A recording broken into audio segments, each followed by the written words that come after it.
order. You're like, dude, write this down. Yeah. Sonic Corp. You know, Sonic, actually, it's funny. You know what I find? The Apple cables actually don't fail inside the USB housing. They fail just behind it. How many Apple cables do you have? No option on your website. Oh, for the rust color, I'm putting in an order this weekend, not only for the rust color, but a different, they have 3 or 4 new colors, and it's all coming in. So I'm placing an order to get a couple 100 feet. Oh, wait, 3.1? The problem for that, Dark Moon, is I need to order the wire to go with it. So then it's like you and I would have to work on that project. Wait a minute, you have everything in hand? Oh, wait a minute. I would like...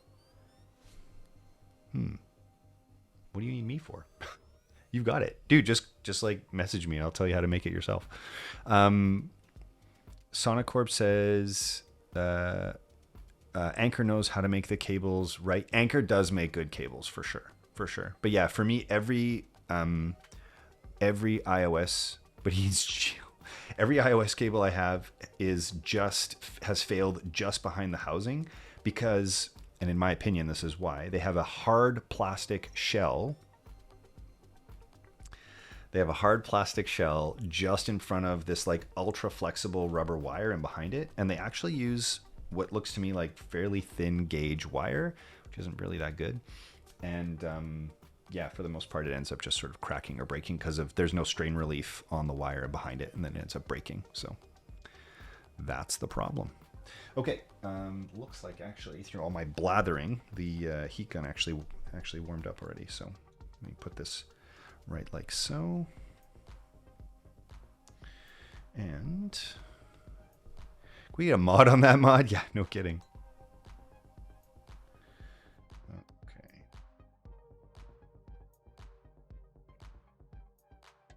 Okay. Like this. Pucker up your lips like this.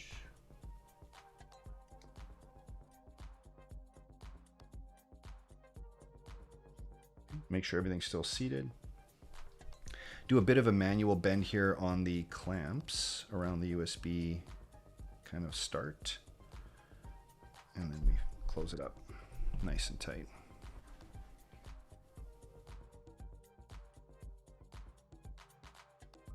There we go. Yeah, it was, Eve. You got to pucker up your lips like this. Right? I'm getting hot glue everywhere right now. Okay. This is what happens when you don't work in your usual space. You make a mess.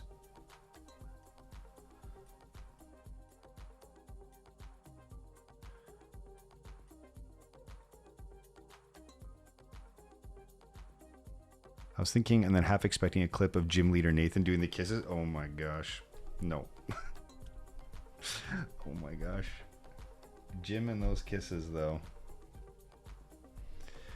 Okay.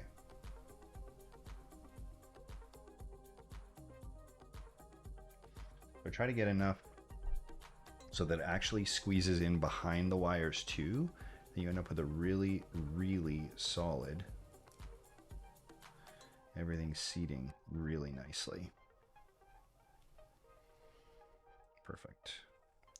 Now this, I will tell you, we have regular craft glue, which I was initially using in my housing, my USB housings, but I actually swapped to this stuff, which is made by Gorilla Glue, and no joke, it's like 3 times harder. If I try to pull, like, let's say I want to open this up,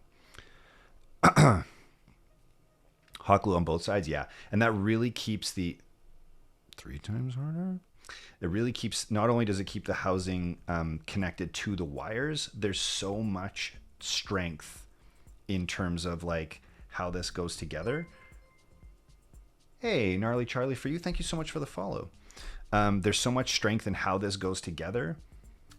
Gonna watch and build Gumpa. Yeah, Static, my man. Oh my God, what a sight. So there's so much more strength here now. If I try to pry this apart and then pull the housing apart with my, I'm 3 rum drinks in, then basically you almost can't. I need 2 pliers and like really, really reefing on it to get them apart. It's like really hard to get them apart. So yeah. All right, and test it one more time. We got to listen for that blingy bling. There we go. We're good to go. This one is just waiting for heat shrink, but I'm going to heat shrink everything at the end. Also, I don't, oops, sorry. Well, waterfall. There we go. I didn't, because I didn't bring my lighter, I'm a little bit frustrated. A little bit frustrated that I didn't bring my lighter. Man, it's so funny. I just put my Mode 80 down on a cardboard box. I remember when I first got that thing, I like cradled the bottom. It has a gold painted aluminum bottom. So, right. This thing, I freaking like babied the hell out of this thing, right? And now I'm just like, oh, my Mode 80. I just like put it down. It's like funny how like the familiarity, you're like, yeah, whatever, it's good enough.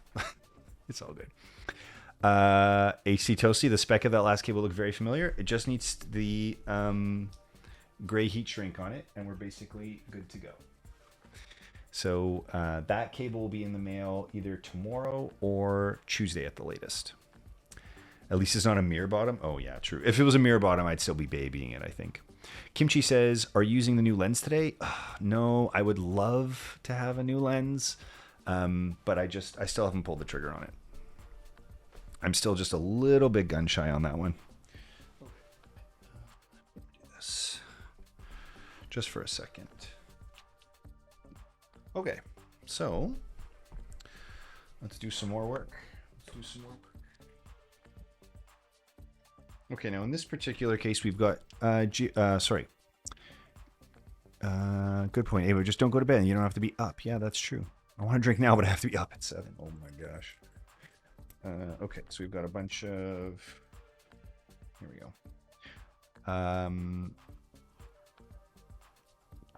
Jiren, how did you get the Tech Flex cut so clean? Mine's always frayed. Makes me. Oh. So I'll show you. So this stuff in particular. So first of all, yes, it's MDPCX. It's similar to Tech Flex, but it's not. This is cut and then melted super quick.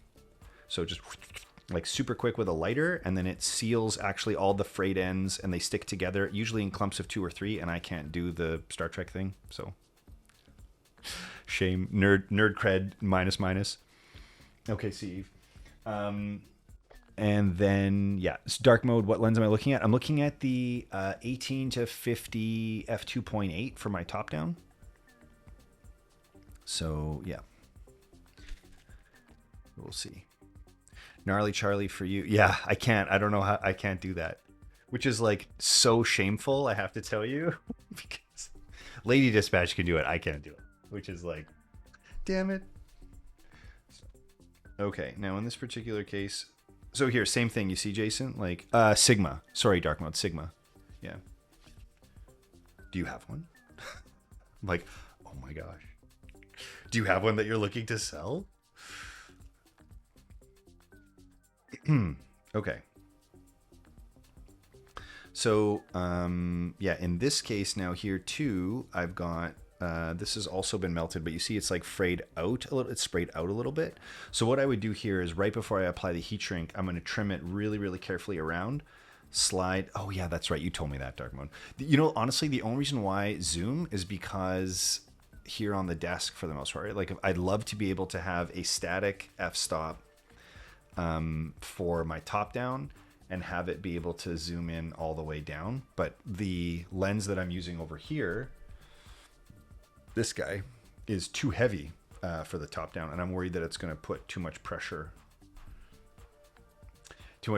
on the, just give you guys what you want, the too much pressure on the mechanism inside the lens.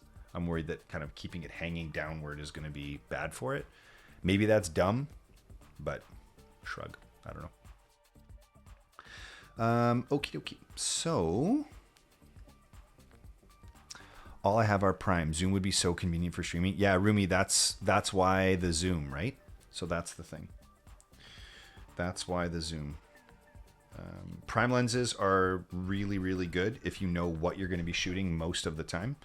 But because I kind of wanted something versatile, that was the reason for getting the zoom lens, so I could put it in different places. If I was going to replace my face cam with a new setup, I would get a prime lens because it's only shooting one thing all the time, and I wouldn't need to zoom in except with like maybe an effect or something like that, you know?